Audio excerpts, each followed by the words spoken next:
Why did Hubert Humphrey lose the 1968 election?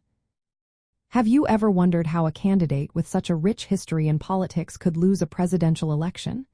Hubert Humphrey, who served as vice president under Lyndon B. Johnson, faced a tough battle in 1968. His journey began when Johnson decided not to run for re-election. This decision came amid growing public dissatisfaction with the Vietnam War and domestic unrest. Humphrey was closely linked to Johnson's administration, especially regarding the Vietnam War, which was a hot-button issue at the time.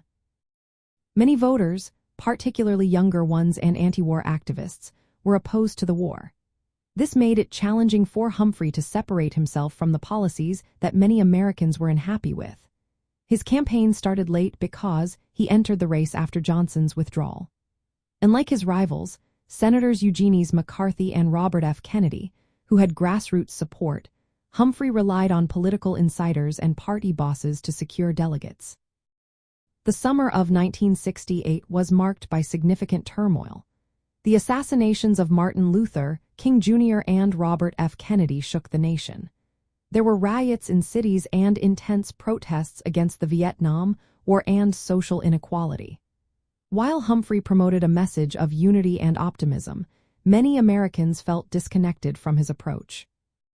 His campaign was often referred to as the politics of joy, which seemed out of touch with the anger and unrest that was prevalent.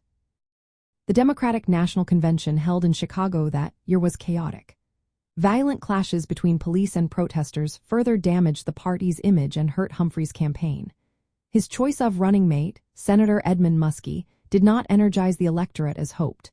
Meanwhile, Richard Nixon, the Republican candidate, tapped into the public's desire for law and order. He promised to restore stability, which appealed to voters feeling unsettled by the social upheaval. In the end, Humphrey lost a close election to Nixon. His defeat stemmed from his inability to distance himself from the unpopular Johnson administration's policies, particularly on Vietnam. The late start of his campaign and the chaotic social and political environment of 1968 favored a candidate like Nixon, who promised change and order.